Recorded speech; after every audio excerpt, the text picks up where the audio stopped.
So for this, let's prepare for bawang, luya. So gusto ko maraming luya para masarap siya. Sibuyas. Yan. So para sa ating gulay, so we put ampalaya. Yan. At saka talong. Yan. At ang ating sili o bell pepper, green bell pepper. Okay? So sa ating seasoning, ground pepper, magic sarap, and rock salt. Yan. Lulutuin natin ang bangus. Isang buong bangus. Diba? Are you ready? It's so easy. So let's start to cook this. 1 cup of ordinary vinegar.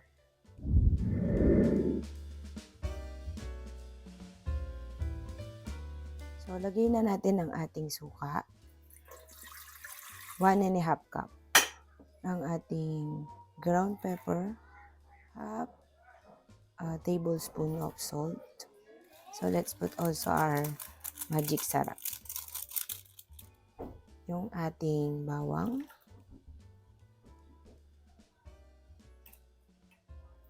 Ayan, ginger or luya. Sibuyas.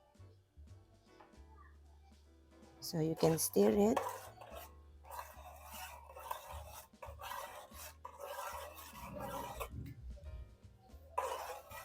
Dagdagan natin ng salt kasi bibigyan ko pa siya ng water.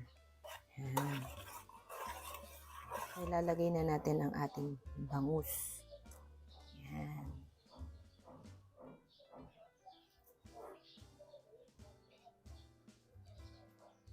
Pwede na natin i-add din yung ating mga gulay.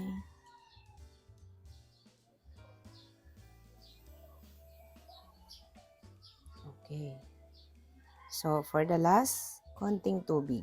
Ayan. Okay, so salang na natin siya sa kalan.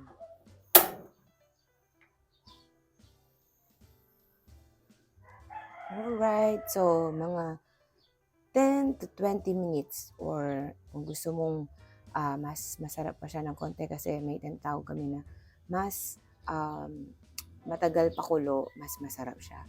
So, at least 20 minutes to 30 minutes. Okay? So, mababang apoy lang. So, we will wait for another 10 to 15 minutes. Ayan. Diba? Sarap.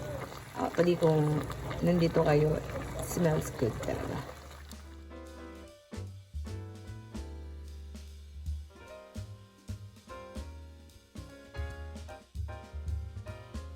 Here ay paksil na bangus. Sarap. Yummy. Let's eat na.